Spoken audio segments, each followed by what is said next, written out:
నమస్తే, welcome to భక్తి one. ఈ కథలో అక్కడక్కడ ఇంగ్లీష్ పదాలు వాడినందుకు మమ్మల్ని క్షమించండి. మీకు ఈ మెసేజ్ పట్టుకెళ్ళడమే మా ముఖ్య ఉద్దేశంగా మేము వెళ్ళాం. మీ సజెషన్స్ ఇంకా కమెంట్స్ రూపంలో మాకు కింద తెలియజేయండి.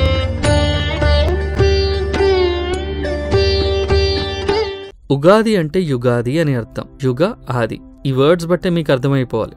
వెస్ట్ ప్రకారంగా మనం న్యూ ఇయర్ని Jan 1 సెలబ్రేట్ చేసుకుంటాం, కానీ మనం తెలుగులో ఉగాది రోజు సెలబ్రేట్ చేసుకుంటాం. ఈ పండగ మనకు తెలుగు వాళ్ళకి మాత్రమే కాదు, నార్త్లో కూడా సెలబ్రేట్ చేసుకుంటారు. కానీ దానికి ఒక డిఫరెంట్ నేమ్స్ ఉన్నాయి. గుడి పడవ అని ఇలాంటి పేర్లు చాలా ఉన్నాయి. మన పంచాంగం ప్రకారం చైత్రమాసం మొదటి రోజున ఈ పండుగను జరుపుకుంటారు. అంటే ఇంగ్లీష్ క్యాలెండర్లో మార్చ్ లేదా ఏప్రిల్లో వస్తుంది. బ్రహ్మవైవర్త పురాణం ప్రకారం బ్రహ్మదేవుడు ఉగాది రోజున విశ్వాన్ని సృష్టించాడు అని అంటారు. ఈ రోజు మీకు నేను వేదిక్ క్యాలెండర్ గురించి ఎక్స్ప్లెయిన్ చేస్తాను. వేదిక్ క్యాలెండర్ ని పంచాంగం అని కూడా అంటారు. ఇది combination of lunar and solar cycles. ఇది చంద్రుడు మరియు సూర్యుడు రెండిటి కదలికలు బట్టి సమయాన్ని గుర్తించే ప్రాచీన పద్ధతి. లూనార్ సైకిల్ అంటే ప్రతి నెల అమావాస్యతో మొదలై పౌర్ణమితో ఎండ్ అయ్యేలాగా ఉంటుంది. అప్రాక్సిమేట్లీ 29.5 days పడుతుంది ఇది కంప్లీట్ అవ్వడానికి. వేదిక్ క్యాలెండర్ లో ఇంకో ఇంపార్టెంట్ ఎలిమెంట్ కూడా ఉంది.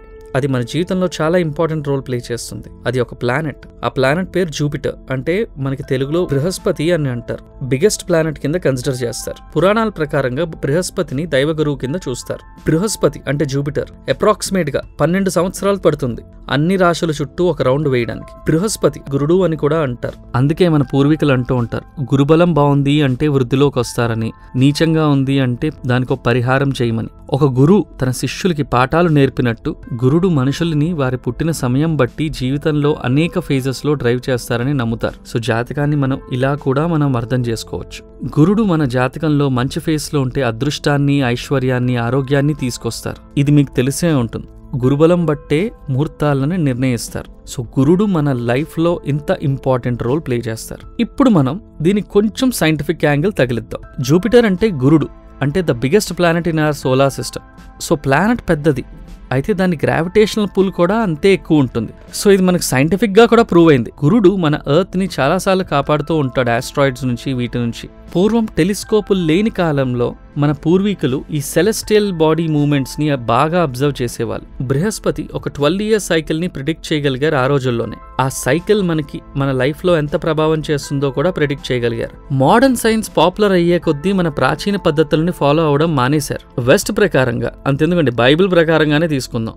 ఎర్త్ ఫ్లాట్ అని బైబిల్లో రాసి ఉంది. కొన్ని వేల సంవత్సరాల కింద కట్టిన గుడుల్లో మన వరాహస్వామి విగ్రహం చూస్తే భూమిని ఆయన 2 దంతాలతో పట్టుకున్నట్టు చూపిస్తుంది. వెస్ట్ వాళ్ళకి ఎప్పుడు ఇండియన్ నాలెడ్జ్ ఎక్కదు. ఇనీషియల్ గా తప్పంటారు, తర్వాత ఖచ్చితంగా ఎక్కుతుంది. మోడర్న్ ఆస్ట్రానమర్స్ ఇప్పుడిప్పుడు మన వేదిక్ సైన్స్ ని యాక్సెప్ట్ చేస్తున్నారు. మన గ్రహాల మూవ్మెంట్, ప్రిడిక్షన్ మన పూర్వీకులు ఎంత యాక్యురేట్ గా ఎలా చేశారో ఇప్పటికే ఆశ్చర్యపోతారు. మేము డీటెయిల్డ్ గా అసలు గ్రహం అంటే ఏంటి, రాశి అంటే ఏంటి అలాంటి వీడియోస్ తో మీ ముందుకు వస్తాం. ఇంతకు ముందు నక్షత్రం గురించి కూడా ఒక వీడియో చేశాం, ఆ లింక్ డిస్క్రిప్షన్ లో ఉంది.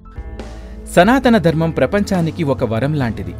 సనాతన ధర్మం యొక్క గొప్పతనాన్ని మేము untold stories from Hinduism, Vedic facts, ధర్మ సందేహాల ద్వారా మనలో చాలా మందికి తెలియని విషయాలు చెప్తూ జాగృతిపరిచే ప్రయత్నం చేస్తున్నాము. సనాతన గొప్పతనాన్ని చాటేందుకు వీడియోస్ను లైక్ చేయండి, అలాగే షేర్ చేయండి. సబ్స్క్రైబ్ చేయడం ద్వారా మాకు సపోర్ట్ ఇవ్వండి. అలాగే మీ అభిప్రాయాలను కామెంట్స్ రూపంలో పంచుకోండి.